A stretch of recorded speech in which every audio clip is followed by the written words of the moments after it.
નમસ્કાર વિદ્યાર્થી મિત્રો, ફર્સ્ટ યર બીએસસી સેમિસ્ટર 1માં કેમેસ્ટ્રી વિષય કે જેનો સબ્જેક્ટ કોડ CCCH101 છે. આપણે આ સબ્જેક્ટમાં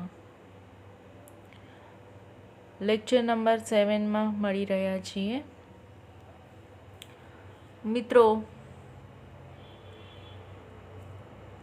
કોરોના વૈશ્વિક મહામારીને કારણે આપણે સૌ ઓનલાઈન શિક્ષણ પ્રાપ્ત કરી રહ્યા છીએ. તો આ ઓનલાઈન લેક્ચર્સ જે આપણે વિદ્યાર્થીઓને શૈક્ષણિક હેતુ પૂરો પાડી શકાય એ માટે મૂકવામાં આવે છે. તો દરેક વિદ્યાર્થીઓ ખાસ આ જે લેક્ચર્સ છે એને સારી રીતે સમજવાનો પ્રયત્ન કરે. મિત્રો, આપણે કેમેસ્ટ્રી સબ્જેક્ટમાં ટોટલ 4 યુનિટ છે. ફર્સ્ટ યુનિટ જે inorganic, second unit organic, third unit physical chemistry અને ફોર્થ યુનિટ જે છે એ છે એનાલિટિકલ કેમેસ્ટ્રી. તો આ 4 યુનિટમાંથી આપ સૌ વિદ્યાર્થીઓ અત્યારે 2 યુનિટનો અભ્યાસ કરી રહ્યા છો. યુનિટ નંબર 2 કે જે ઓર્ગેનિક કેમેસ્ટ્રી છે અને યુનિટ નંબર 3 કે જે ફિઝિકલ કેમેસ્ટ્રી છે. મિત્રો, આપણે યુનિટ નંબર 3ની સમજૂતી મેળવી રહ્યા છીએ, જેનું આજે આપણે 7મું લેક્ચર એટેન્ડ કરીશું. તો યુનિટ 3 કે જે ફિઝિકલ કેમેસ્ટ્રીમાં સમાવિષ્ટ થતું હોવાથી આપણે એમાં થર્મોડાયનેમિક્સ એટલે કે ઉષ્માગતિશાસ્ત્રનો અભ્યાસ કરી રહ્યા છીએ. આ યુનિટમાં આપણે સૌપ્રથમ શરૂઆતના લેક્ચર્સમાં પ્રણાલી અને પર્યાવરણની વ્યાખ્યા વિશે માહિતી મેળવી. ત્યારબાદ પ્રણાલીનું વર્ગીકરણ. પ્રણાલીનું વર્ગીકરણ 2 રીતે થઈ શકે છે. એક, પ્રણાલીમાં રહેલ ફેઝને આધારે, જેના આધારે આપણે સમાંક પ્રણાલી અને વિસમાંક પ્રણાલી વર્ગીકૃત કરેલી છે. અને ત્યારબાદ બીજું વર્ગીકરણ જે છે એ છે પ્રણાલી અને પર્યાવરણ વચ્ચે ઉર્જા અને દ્રવ્યના વિનિમયને આધારે. તો એના આધારે આપણે પ્રણાલીને 3 ભાગમાં વર્ગીકૃત કરેલી છે: ખુલ્લી પ્રણાલી, બંધ પ્રણાલી અને નિરાળી પ્રણાલી. આ રીતે મિત્રો આપણે અગાઉના લેક્ચર્સમાં પ્રણાલીનું વર્ગીકરણ જોયું. ત્યારબાદ પ્રક્રમ વિશેની માહિતી મેળવી. પ્રક્રમ એટલે કે પ્રણાલી એક અવસ્થામાંથી બીજી અવસ્થામાં જાય છે તેને શું કહેવાય છે? પ્રક્રમ કહેવાય છે. અને પ્રક્રમનું પણ વર્ગીકરણ કર્યું, જેમાં સમતાપી પ્રક્રમ, સમદાબી પ્રક્રમ અને સમમોસમી પ્રક્રમનો સમાવેશ થાય છે. નેક્સ્ટ ટોપિક આપણે જે રિસન્ટલી અભ્યાસ કર્યો એ છે થર્મોડાયનેમિક્સના કેટલાક અગત્યના પદો, જેમાં આપણે સ્થિતિ વિધેયનો ઉલ્લેખ કરેલો છે. 2 પ્રકારના વિધેય મળે છે, એક સ્થિતિ વિધેય અને બીજું છે પથ વિધેય. તો જેમાંનું સ્થિતિ વિધેય એની આપણે અગાઉ ચર્ચા કરી કે સ્થિતિ વિધેય એ પ્રણાલીની પ્રારંભિક અને અંતિમ સ્થિતિ પર જ આધાર રાખે છે. તે સ્થિતિ પ્રાપ્ત કરવા માટે અપનાવેલ માર્ગ પર આધારિત નથી. તો એના આધારે આપણે સ્થિતિ વિધેયનું એટલે કે આ અંતિમ સ્થિતિ પ્રાપ્ત કરે છે તો ત્યારે સ્થિતિ બદલાય તો સ્થિતિ વિધેયનું મૂલ્ય પણ બદલાય છે. તો આ સ્થિતિના વર્ણન માટે જે વિધેયોનો ઉપયોગ થાય છે એને સ્થિતિ વિધેય કહેવાય છે. આ સ્થિતિ વિધેયમાં આપણે તાપમાન, દબાણ, કદ, એન્થાલ્પી, એન્ટ્રોપી, આંતરિક શક્તિ, મુક્ત શક્તિ વગેરેનો ઉલ્લેખ કરેલો છે, જે સ્થિતિ વિધેયો છે. ત્યારબાદ આપણે સ્થિતિ વિધેયના લક્ષણો જોયા અને હવે આપણે લાસ્ટ લેક્ચરમાં જે સ્થિતિ વિધેયો છે જેમ કે આંતરિક શક્તિ એ કોના ઉપર આધારિત છે? તો આંતરિક શક્તિ એ પ્રણાલીમાં રહેલી ઇન્ટરનલ એનર્જી છે. હવે એના આધારે આપણે એન્થાલ્પીનું ઇક્વેશન મેળવેલું, એન્થાલ્પીની વ્યાખ્યા જોઈ. એન્થાલ્પી H=E+PV થાય છે. એ જ રીતે આપણે ગિબ્સ મુક્ત શક્તિ માટેનું સમીકરણ મેળવ્યું અને અચળ તાપમાને ગિબ્સ મુક્ત શક્તિમાં થતો ફેરફાર માટેનું પણ સમીકરણ મેળવ્યું. હવે મિત્રો આપણે નેક્સ્ટ ઇક્વેશન જોવાનું છે, એ છે મહત્તમ કાર્ય વિધેય. તો મહત્તમ કાર્ય વિધેય કોને કહીશું? એની સંજ્ઞા છે કેપિટલ એ. મહત્તમ કાર્ય વિધેયની સંજ્ઞા છે કેપિટલ એ. તો કેપિટલ A = E-TS થાય છે, જ્યાં એ આપણે જાણીએ છીએ કે મહત્તમ કાર્ય વિધેય એટલે કે મેક્સિમમ વર્ક ફંક્શન ઇન્ડિકેટ કરે છે. E એ પ્રણાલીની આંતરિક શક્તિ છે. S જેને આપણે એન્ટ્રોપી તરીકે ઓળખીએ છીએ અને કેપિટલ T જે છે તાપમાન. તો આ થયું આપણે મહત્તમ કાર્ય વિધેય માટેનું સમીકરણ. હવે જો પ્રણાલી અચળ તાપમાને હોય તો મહત્તમ કાર્ય વિધેયમાં થતો ફેરફાર એ આપણે આ ઇક્વેશન દ્વારા દર્શાવી શકીએ. અચળ તાપમાન અહીંયા દર્શાવ્યું છે માટે T કોન્સ્ટન્ટ થશે.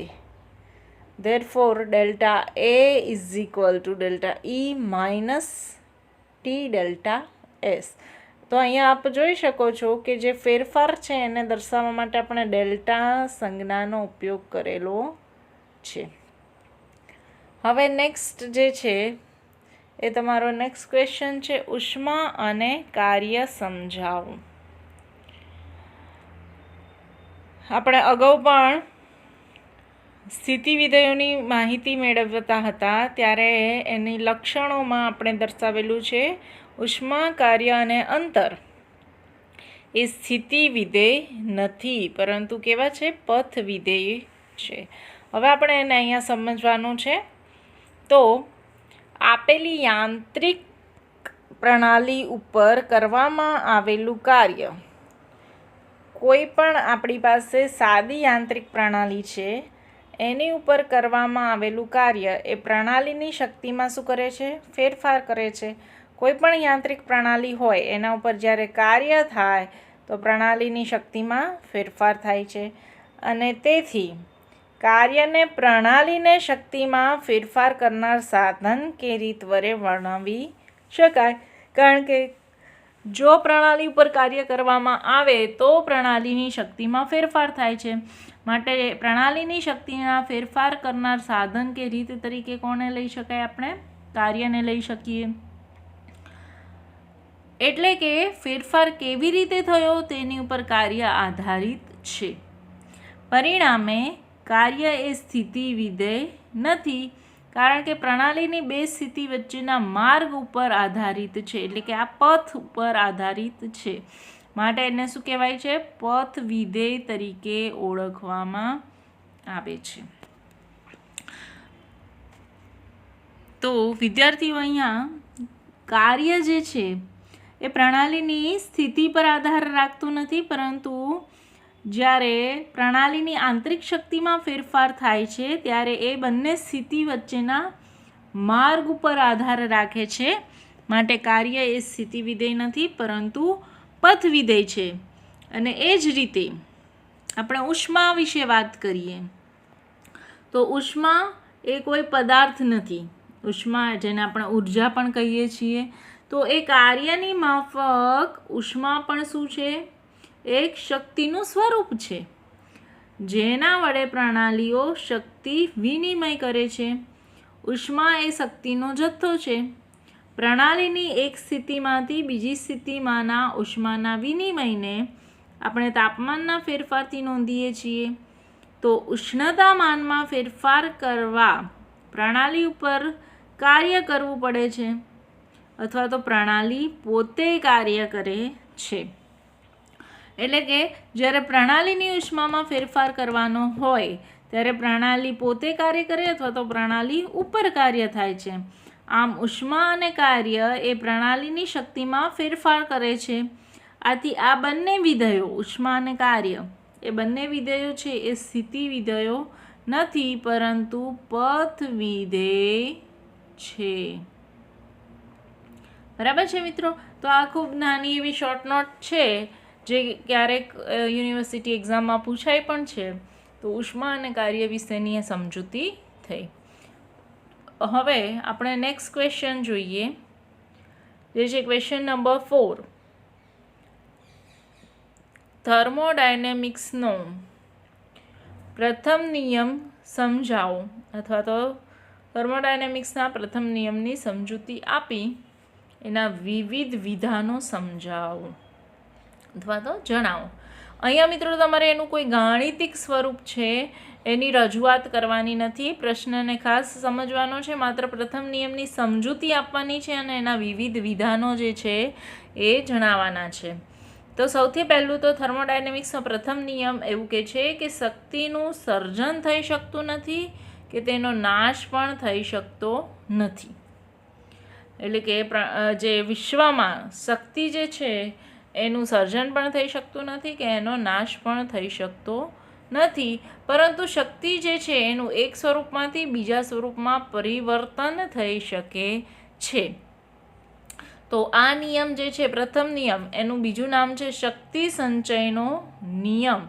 તો એ શક્તિ સંચયના નિયમ તરીકે પણ ઓળખાય છે, કારણ કે અહીંયા શક્તિનું સર્જન પણ થતું નથી કે નાશ પણ થતો નથી. માત્ર શક્તિ જે છે એ એક સ્વરૂપમાંથી બીજા સ્વરૂપમાં રૂપાંતરિત થાય છે.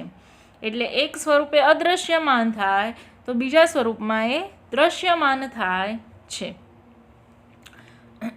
ફોર એક્ઝામ્પલ, આપણે અત્યારે આ ટોપિક સમજી રહ્યા છીએ, તો તમે એના વિશે કોઈ માહિતી તમારી પાસે અત્યારે છે નહીં અને હું તમને માહિતી પ્રોવાઈડ કરી રહી છું.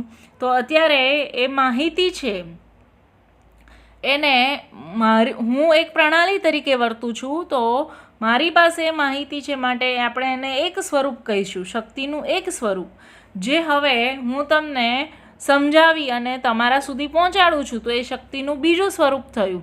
તો એ મારામાંથી તમારામાં રૂપાંતરિત થાય છે, પણ એનું સર્જન થઈ શકતું નથી.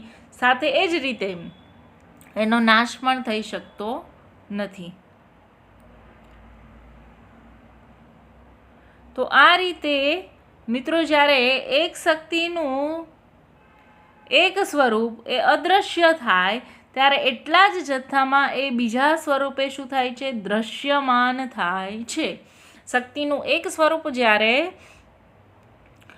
અદૃશ્ય થાય ત્યારે સામે એટલો જ જથ્થો એ બીજા સ્વરૂપે દ્રશ્યમાન થાય છે.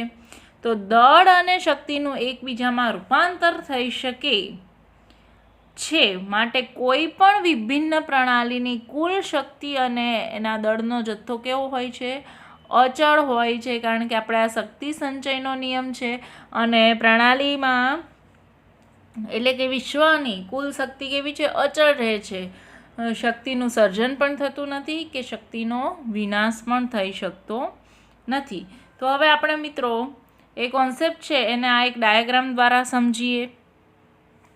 આ જે ડાયાગ્રામ એટલે કે આલેખ છે એ દબાણ P વિરુદ્ધ કદ Vનો આલેખ છે.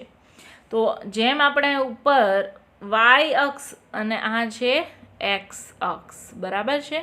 આ x અક્ષ અને y અક્ષ. x અક્ષમાં આ શૂન્યથી જેમ આપણે ડાબી બાજુથી જમણી બાજુએ જઈશું એમ કદમાં વધારો થશે અને y અક્ષમાં આપણે ઉપરની દિશામાં જઈશું એમ દબાણમાં વધારો થશે, કારણ કે બંને સ્થિતિ વિધેય છે. તો અહીંયા તમે જોઈ શકો છો આ પોઈન્ટ એ જે છે એ પ્રણાલીની શરૂઆતની સ્થિતિ છે અને પોઈન્ટ બી જે છે એ પ્રણાલીની અંતિમ સ્થિતિ છે. હવે પ્રણાલીની જે શરૂઆતની સ્થિતિ છે ત્યારે પ્રણાલી પથ 1 દ્વારા પ્રણાલી પથ 1 દ્વારા A થી B સુધી પહોંચે છે અને આ દરમિયાન થતો શક્તિનો ફેરફાર એને કહેવાય છે ડેલ્ટા EA. હવે જો પ્રણાલી પથ 1ના સ્થાને પ્રણાલી પથ 2 દ્વારા અંતિમ સ્થિતિએ પહોંચે તો એ દરમિયાન થતો શક્તિનો ફેરફાર છે એ છે ડેલ્ટા EB જેટલો. તો આપણે એને હવે વિશેષ આ વિધાનો દ્વારા સમજીએ. તો વિધાનોમાં એવું કહેલું છે કે આ ઉપરની જે આપણી આકૃતિ છે, અહીંયા હું એ આકૃતિને ફરી એકવાર અહીંયા ડ્રો કરીને તમને આપું છું જેથી તમે એ સમજી શકો. આ છે પ્રણાલીની સ્થિતિ A અને આ છે પ્રણાલીની સ્થિતિ B. આ છે દબાણ P અને આ છે કદ V. એટલે કે દબાણ વિરુદ્ધ કદનો આલેખ જ્યારે દોરીએ છીએ ત્યારે પ્રણાલી A થી એટલે કે શરૂઆતની સ્થિતિ A થી અંતિમ સ્થિતિ Bમાં રૂપાંતરિત થાય છે. તો આના માટે જ્યારે એ Aમાંથી Bમાં જાય છે ત્યારે પથ 1નો યુઝ કરે છે અને એ દરમિયાન આપણને મળતો શક્તિનો ફેરફાર ડેલ્ટા EA છે. અને જો એ પથ 2નો ઉપયોગ કરીને શરૂઆતની સ્થિતિ Aમાંથી અંતિમ સ્થિતિ Bમાં રૂપાંતરિત થાય તો એના માટે થતો શક્તિનો ફેરફાર ડેલ્ટા EB છે. તો આકૃતિ એ પ્રણાલીની શું છે? શરૂઆતની સ્થિતિ છે આકૃતિમાં અને આ બી જે છે એ પ્રણાલીની અંતિમ સ્થિતિ છે. હવે ધારો કે પ્રણાલી પથ 1 દ્વારા શરૂઆતની સ્થિતિ Aમાંથી અંતિમ સ્થિતિ B પ્રાપ્ત કરે છે અને આ વખતે આંતરિક શક્તિમાં થતો ફેરફાર એ કેટલો છે? ડેલ્ટા EA જેટલો. સેમ આપણે હવે એના પથ 2નો વિચાર કરીએ તો જો પરંતુ પ્રણાલી પથ 1ના બદલે પથ 2 દ્વારા સ્થિતિ Aમાંથી સ્થિતિ B પ્રાપ્ત કરે છે તો આ વખતે એટલે કે પથ 2 દ્વારા જ્યારે એ શરૂઆતની સ્થિતિમાંથી અંતિમ સ્થિતિમાં રૂપાંતરિત પામે ત્યારે આંતરિક શક્તિમાં થતો ફેરફાર એ કેટલો થશે? ડેલ્ટા EB જેટલો થાય છે. આપણે જાણીએ છીએ કે પ્રણાલીની આંતરિક શક્તિ એ શું છે? સ્થિતિ વિધેય છે. માત્ર ને માત્ર એ પ્રણાલીની સ્થિતિ ઉપર જ આધાર રાખે છે. જો સ્થિતિ બદલાય તો પ્રણાલીના એ સ્થિતિ વિધેયનું મૂલ્ય બદલાય એટલે કે આંતરિક શક્તિનું મૂલ્ય બદલાય. હવે પ્રણાલી એ પથ વિધેય નથી એટલે હવે ચાહે પથ 1 દ્વારા જાય કે પથ 2 દ્વારા અંતિમ સ્થિતિ પ્રાપ્ત કરે તો પણ એની આંતરિક શક્તિના મૂલ્યમાં કોઈ ફેરફાર થતો નથી. હવે પ્રણાલી જે છે એ ફક્ત શરૂઆતની સ્થિતિ અને અંતિમ સ્થિતિ ઉપર જ આધાર રાખે છે. આંતરિક શક્તિનું મૂલ્ય છે એ કોની ઉપર આધાર રાખે છે? પ્રણાલીની શરૂઆતની સ્થિતિ A અને પ્રણાલીની અંતિમ સ્થિતિ B ઉપર આધાર રાખે છે. પરિણામે આપણે એવું કહી શકીએ કે ડેલ્ટા EA = ડેલ્ટા EB છે.